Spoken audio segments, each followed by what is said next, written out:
I don't want to laugh at you for still having jobs, still being wages, and still being brokies. Years later, I made my first Christmas message. I said, if you don't do something about this situation you're in, sir, you're going to stay a wagey. And you watched it and you laughed. Oh, and guess what? You're still a wagey. Still. Quite remarkable, really. It's almost impressive how monumentally you fail. This Christmas message, I'm going to try and be a little bit more positive. I've already pointed out to you that you're a loser, as many ways as I possibly could think of a way to do it.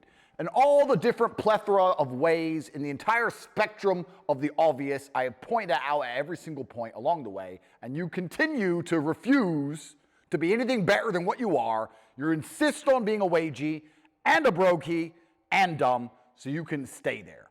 Instead, I'm going to give you a philosophical lesson about Christmas as a whole from Top G himself, because everybody knows the G stands for Christmas. When you're a child, Christmas is all about getting things. Give me things, it makes me happy. What presents do I get? As a woman, life is all about getting things. That's what most women think a relationship is, by the way. Do I get to put on Instagram my pictures with my man so that I can show he's cucked and subservient to me? Does he take me on holidays? Does he give me money? Does he buy me presents? Does he give me flowers? Does he give me stuff? If he does, I love him. Of course you do. Funny that. So if I was going through life and I met some individual who just gave me everything all the time, loads of stuff I wanted that I couldn't afford myself, I'd probably feel pretty fondly about them too. That shows how shallow female love is. Anyway, I digress. As a female or a child, it's all about being given things. But as a man, as you evolve, as you grow, you realize that the only kind of joy you can find that will put you in the Christmas spirit is to be the one who is giving. Which is why on Christmas Day, everyone opens up all these amazing presents and Dad gets socks. Because Dad's worked all year long. Dad has got up earlier than everyone else, worked harder than everyone else, fed the entire family, dealt with most of the stress, was responsible for your financial and physical safety, made sure that nobody murdered you, made sure you had food to eat, and he's done it all year long, and now it's Christmas, and everyone gets him socks. Because nobody gives a shit about how men feel, and nobody wants to make men happy. Nobody cares. Only person who can make you happy as a man is you. So, what's actually beautiful is that God has instilled within us this natural generosity. Because if the only person who can make me happy is me, and I'm also responsible for making everybody else happy, it's actually quite convenient that the number one thing that makes me happy is giving things to other people. Do the math. It all adds up. I love being exceptionally generous at Christmas. In fact, I'm exceptionally generous all the time. People talk about 20% tip. I often double or triple my entire food bill everywhere I go. I have Tate Pledge. I give away $25 million a year. In fact, I can't think of anybody who I semi-like who has asked me for money at any point during this year who I didn't just give it to them. I didn't even track it. They didn't want it back. I don't care. I don't believe in money. Money's not real. I'm super generous all of the time. But at Christmas, I want to feel happy. I want to feel Christmassy. So I want to be as generous as possible. So then you have to sit and think, what can I give the people I care about? And here's where the interesting conversation begins. Because, truthfully,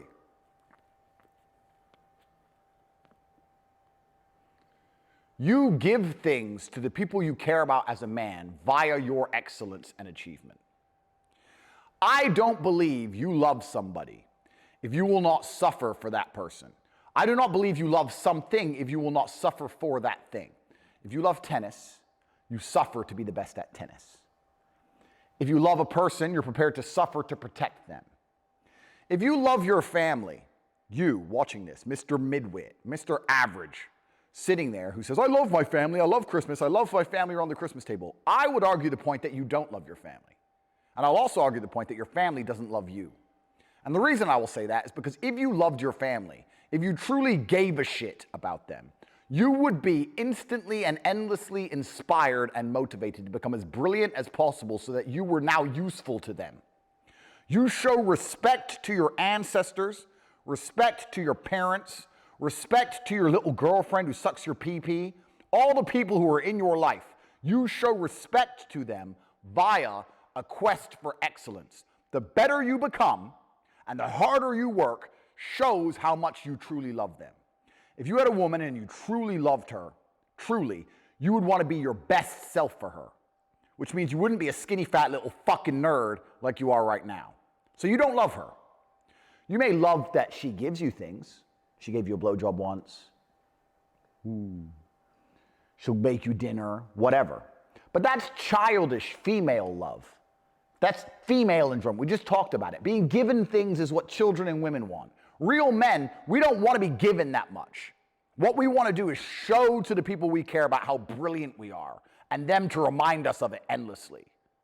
Best Christmas present for me is when one of my wives walks in and says, "You are the closest thing to God I have seen in human form."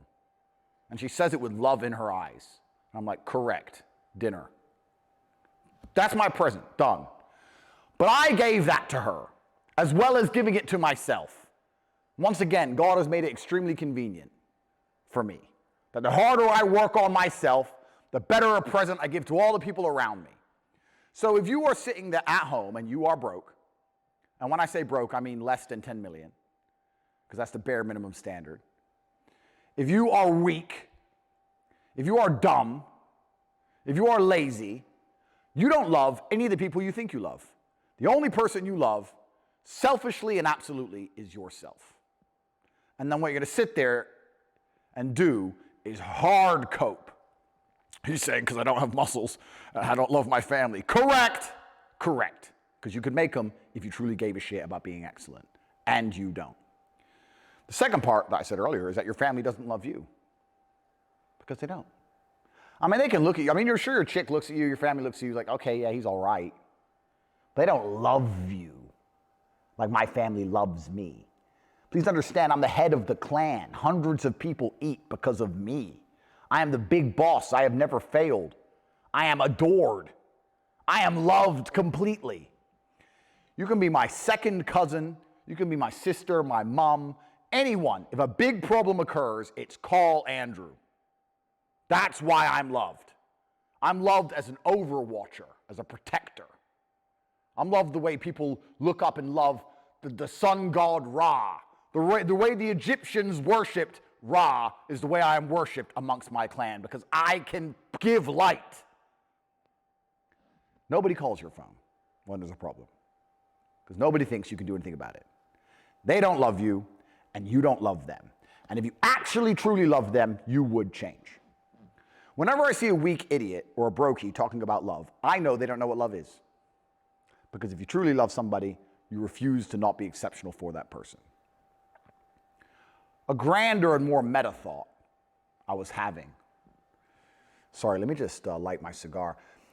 I bought a $55,000 silver DuPont. It's got a little Rolex wheel in it. Thought that was cool. And then after buying the $55,000 silver DuPont, I thought it'd be nice if I matched it with the $72,000 gold DuPont. Sorry, just a side note. How much does your car cost again? Pussy.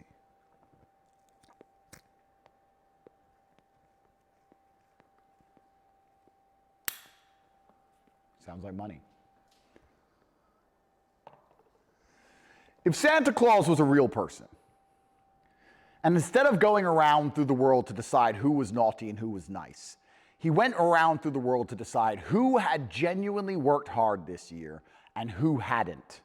And the ones who had really worked hard on themselves, never missed a workout, never missed a day's work, was never lazy, never took the short way out, did everything they were supposed to do on time, every time, helped the people they care about, networked with their brothers, saved up, got inside the war room, got inside the real world, started to make more money, paid attention, read interesting things, who really genuinely tried, didn't waste any time.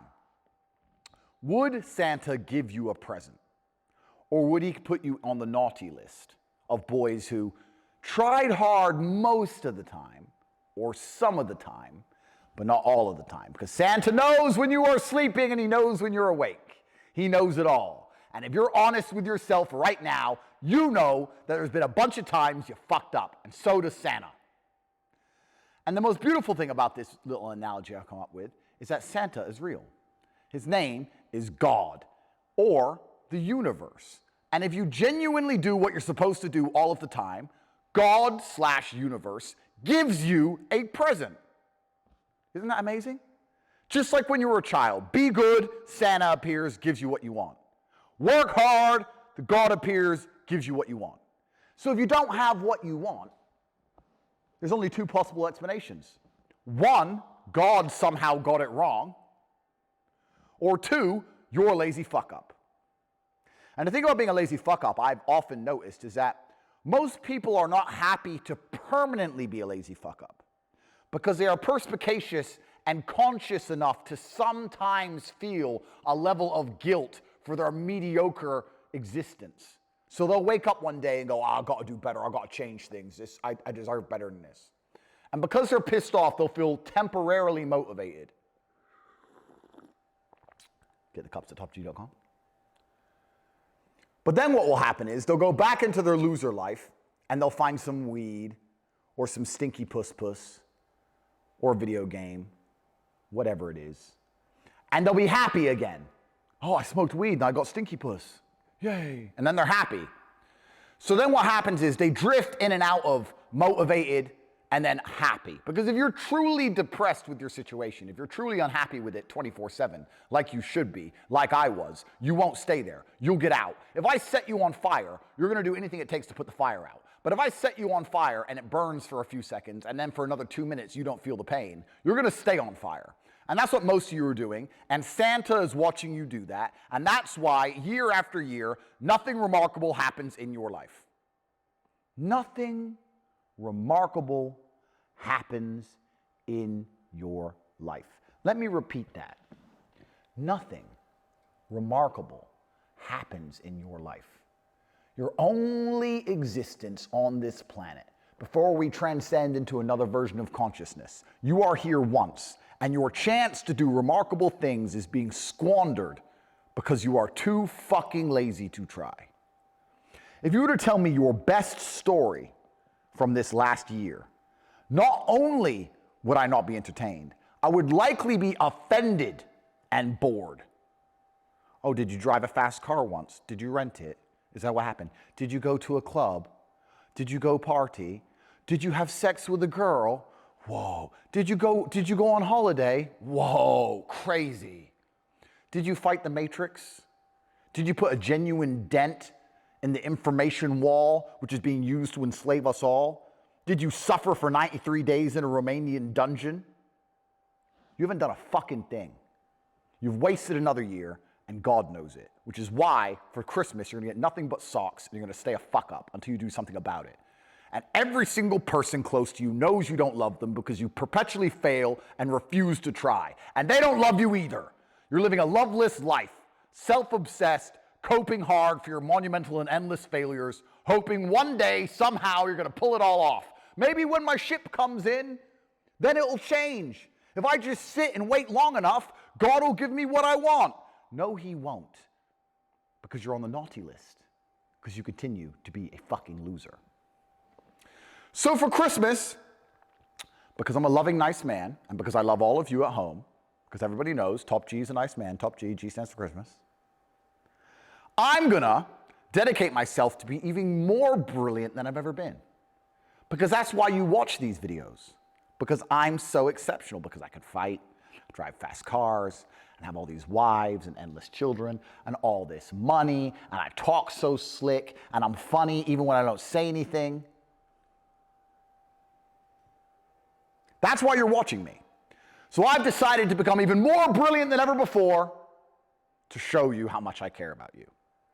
And if you want me to give a shit about you back, the only Christmas present I could possibly hope for, from any of you at home, is for you to stop being a little fuck up, for you to finally, for once in your life, feel the stinging burn of guilt in your mind when you start to type www.pornhu.